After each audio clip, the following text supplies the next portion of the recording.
Hello everyone, I'm Nini FC and this is Blue Lions TV, and today I'm bringing you guys the match review of our 2-1 win in extra time over Leicester City in the FA Cup. And you guys, let's get in straight into the match review, starting with the team selection. Now, there were a few surprises with Bakayoko started in this game. I don't think a few of us were expecting that, and Morata playing over Giroud in this game as well. Personally, it was good to see Morata. I felt that, honestly, maybe Conte could have done a bit more in terms of helping Morata get his form and, you know, get him to reintroduce him back into the team, because with Morata and his attributes, you know, he's going to be pretty important for our chances of hopefully winning the FA Cup and also getting into the top four so we can get into the Champions League for next season. But again, starting with the first half performance, well, it was pretty tepid in terms of how Leicester City were playing. I was kind of expecting it, obviously. They were keeping very low defensive blocks, trying to keep the middle nice and compact and tight in the middle.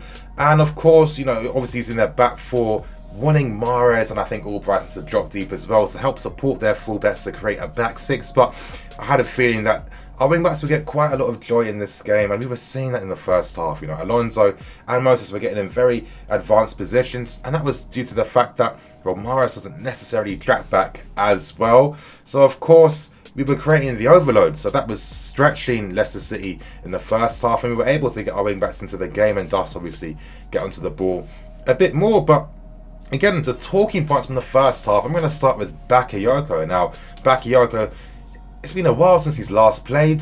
Of course, that was against Watford. A very poor performance. Conte himself came out later in the future to actually say, you know, it wasn't the greatest performance against Watford. So this was a bit of a test for Bakayoko. Now, you guys know I'm very objective. I think because he hasn't played as much, I'm going to give him a bit of an excuse for his performance today. You guys would be completely different if, let's say, he's played the past 5 games and he's been getting progressively worse. But, you know, it's been a few weeks, I think even a month since he last played. So I think we need to obviously see that context and give him a little bit of leniency. But again, with Bakayoko and his performance, a few times his distribution was looking a tiny bit better in terms of obviously finding his man with his passes a bit more. The weight behind the pass was a bit better as well. But again, you know, at the end of the day, this is a guy that cost 40 million. He had a big reputation. You know, he is an international player as well. It's still not enough. I know that he is young, 22, 23, but around that age, you should be expecting to see a lot more in his performances. And honestly, we're still not seeing it with Bakayoko.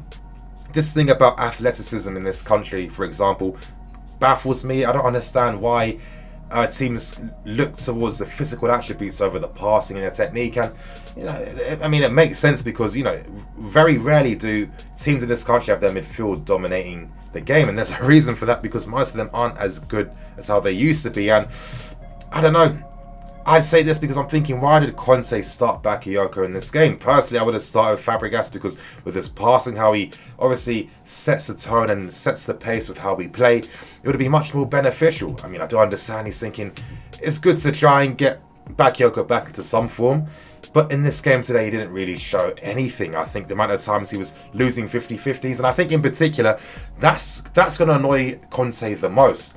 I don't think Conte is going to care as much about obviously losing possession of the ball. It was the fact that he wasn't winning his tackles and he wasn't obviously providing that, you know, defensive reinforcement in the middle. And it's kind of like, well, if your main purpose in the team is for your tackling ability and also obviously keeping your defensive discipline, and you're not even doing that, it does speak quite a lot of volumes in terms of maybe, I think it's getting to the point now where could we be looking at his actual ability as a player. Now, I know there's a few things going against him.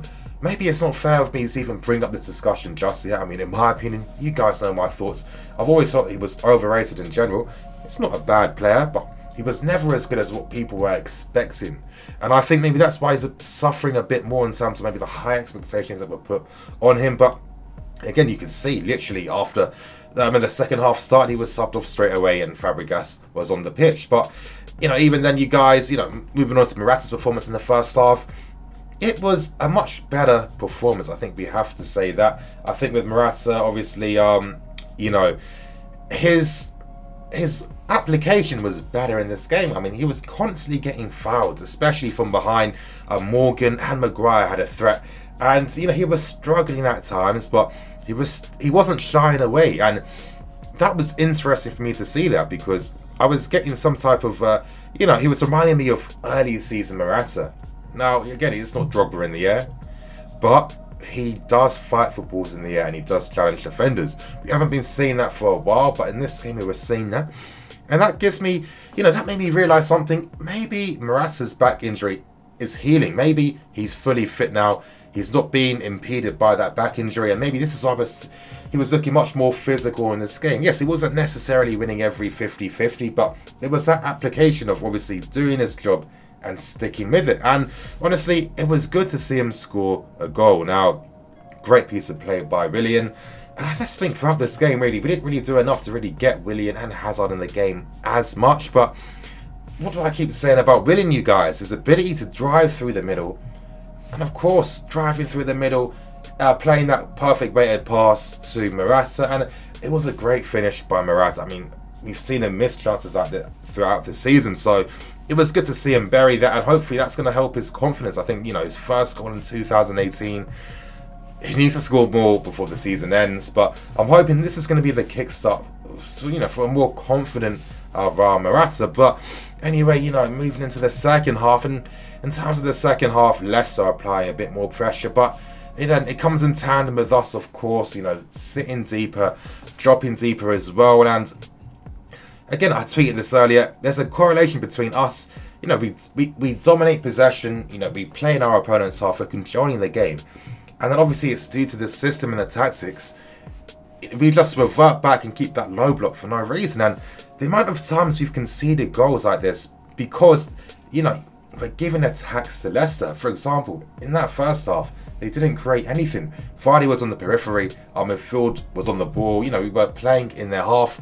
Second half, we revert, we drop deeper, key pass shape, and then you're just allowing Leicester to flood more men forward. And of course, when it's a cup game, you're going to expect a much more aggressive side because, of course, they want to try and get into the semi-finals. So we were always, you know, it was very risky. And, of course, in that second half, we conceded a goal from that Massa.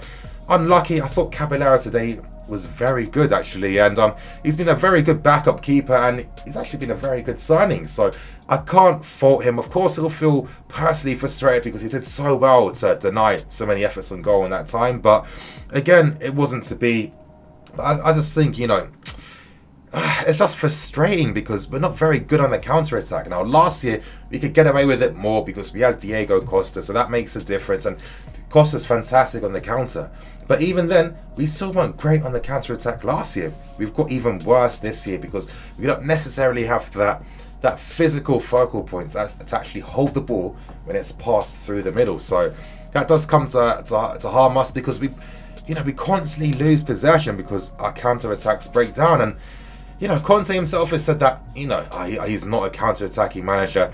He doesn't work on that in training. And, of course, we don't work on that because our counter-attacks are very poor for some of the players we have. And, obviously, you know, just some of the moves that we create. It's just not good enough. But, of course, you know, new rules, obviously, it goes into extra time. And when it goes into extra time, you are allowed to make another substitution. Now, I know a lot of people were confused that we made 4 subs in this game, but of course, you know, you're allowed to do that. But yeah, I just think before I even start talking about extra time, we've got to talk about N'Golo Kante, you guys. Another phenomenal performance. It was a bit disappointing to hear a few boos from the Leicester fans, but at the same time, me saying that, probably, you know, it was probably a handful of them, and maybe that was where the microphone was positioned and it was broadcast on the BBC. So yeah, that could play a part, that could play a reason. But again, another phenomenal performance. This guy is complete. I've always said with Kante, his best attribute actually is his ability to read the game. What do I mean by that? Well, for example, he makes everything so effortless. He's a one-touch control, second touch pass type of player, and that's one of the basics that all of us are taught anytime, you know, maybe we're playing football in Sunday leagues, etc, etc, but it's much harder to implement at a higher level because, of course, you're getting pressed and closed down. So honestly, it speaks volumes of how you read the game and understand your positional awareness in terms of where are my teammates, where am I with the ball, what's my best course of action. And I think this is the #1 thing that makes N'Golo Kante a world-class player. A lot of people are starting to, you know, finally realise this guy is a footballer because the amount of times he can receive the ball when he's obviously being closed down and he plays out from that. he's not improvising. It's because he already knows what he's going to do with the ball before he receives it. And honestly, phenomenal player, covering ground, ability to win the ball back cleanly, starting attacks. And it was only fitting that he was a guy that obviously got us the winner, playing that, hitting that a nice weighted pass into a danger zone. Now, I don't think Kante was particularly thinking, Pedro's going to score from this. So obviously, his job is to play it in that danger zone. And I think, again, a good pass, good weight of pass, because it wasn't too hard. I think that's what maybe made it harder for Schmeichel to really judge when to rush out to receive it. And, of his course, Pedro got there in front of him. There was an empty net to head the ball into. So that made it 2-1 for us. And yeah, by that time, it was a bit late for Leicester to really get him back into the game to do anything. But, with Leicester, they did provide some threat. I mean, Mahrez, for example, when they did score the equaliser back in the second half, he gave Alonso a bit of a torrid time. And, us fans know this. We know that if you're a good winger, you're good at running at opponents, you're going to cause Marcos Alonso a lot of trouble. At the same time, Mahrez is a fantastic player. He's one of the best players in the league. So, of course, naturally, it'll be hard for any fullback. But again, another shout, I'll probably say it's to Albrighton. His application was very good in this game. In particular, in the second half, of course, Leicester were putting a lot of balls into the books. And they were, when you have a guy like Albrighton that doesn't have to be near the byline to put a cross, and he's able to sit much deeper, and he can put in very accurate weighted crosses.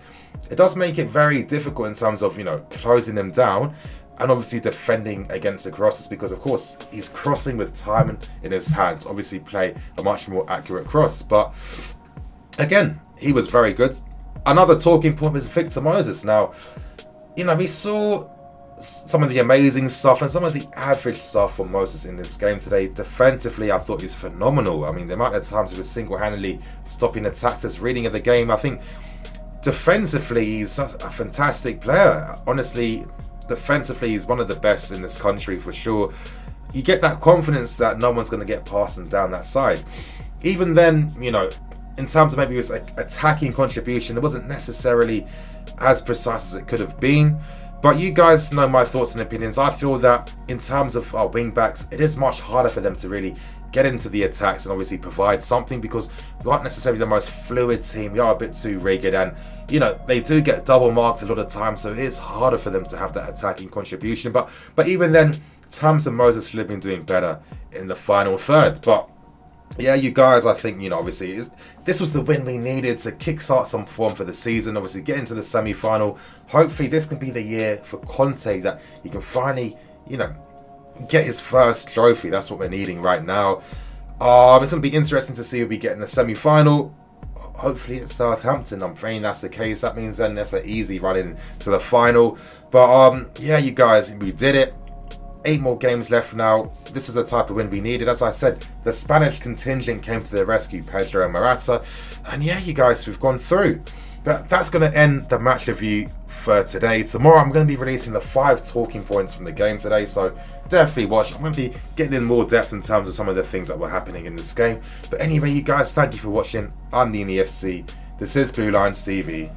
Signing out.